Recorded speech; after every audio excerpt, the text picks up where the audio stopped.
नमस्कार दोस्तों, हमारा जो फॉर्म नंबर 15G और फॉर्म नंबर 15H उसकी जगह आ चुका है एक नया form that is the form number 121 as per the new income tax rule 2026।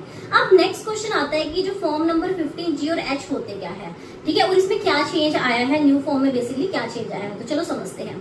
Form number 15G होता था नॉन सीनियर सिटीजन्स, मतलब जो 16 की एज क्या होती थी, 60 ईयर से उससे कम होती थी तो वो माने जाते थे नॉन सीनियर सिटीजन, और जिनकी एज 60 ईयर से ज्यादा होती थी तो उसको माना जाता था सीनियर सिटीजन। तो 15G फाइल करते थे कौन से, जो नॉन सीनियर होते थे, और H कौन फाइल करते थे, जो सीनियर सिटीजन होते थे। तो एक कंफ्यूजन क्रिएट होती थी फॉर्म में, तो इस कंफ्यूजन को एक तो इन्होंने रिमूव किया है फॉर्म नंबर 121 के थ्रू, क्योंकि अब आप चाहे सीनियर है चाहे नॉन सीनियर है, आपको एक ही फॉर्म फाइल करना है, दैट इज फॉर्म नंबर 121। अब बात आती है कि करना कब है ये तब करते थे जब रेजिडेंट इंडिविजुअल या HUF की जो बेसिक एग्जम्पशन लिमिट से कम इनकम होती थी और उनको लगता था कि उनका टीडीएस नहीं करना चाहिए, तो वो एक डिक्लेरेशन देकर चलते थे पेयर को। मतलब पेयर अगर हम एग्जांपल जैसे बैंक है, तो बैंक है हमारे केसेस में, देखो बहुत सारे हो सकते हैं पेयर, बट इस केस में बात कर रहे हैं बैंक की, ठीक है।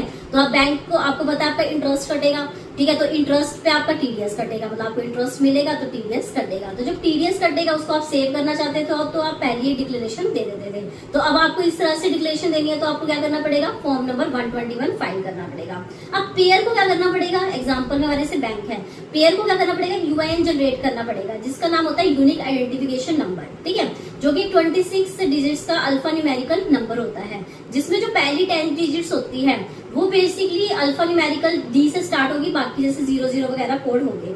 उसके बाद जो भी आपका टैक्स ईयर होगा, जैसे कि हम मानते हैं 26 27 है, तो वहां पे जो अगले 6 डिजिट होंगे तो वो हम लिखेंगे 2026 तारीख, तो टोटल मिला के क्या हो जाएगा वो 6 डिजिट्स। और उसके नेक्स्ट डिजिट जो होगी वो होगी जो नेक्स्ट 10 रह जाएगी, वो किसकी होगी, जो 10 होगा पेयर का। तो इस तरह से यूआईएन जनरेट होगा। तो आप कहोगे कि उससे क्या होगा, तो जो पेयर है उस यूआईएन को क्या करेगा, अपनी रिटर्न में फाइल करेगा।